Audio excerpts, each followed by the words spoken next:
অমরশ্রেষ্ঠ নানালঙ্কার ভূষিত অক্ষর কমণ্ডল ধরম কীর্তি এবং সৃষ্টি কারণ পদ্মজনী শ্রেষ্ঠ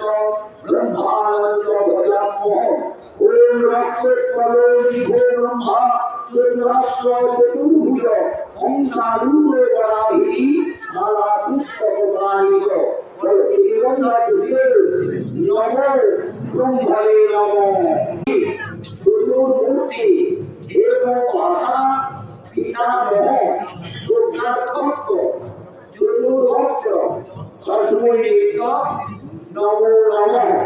নমো বেদাধারায় বেদায় জ্ঞানব্রহ্মায় সুরয়ে অমণ্ডলু অশ্বমালা সুশুভ হস্তায়তে নমঃ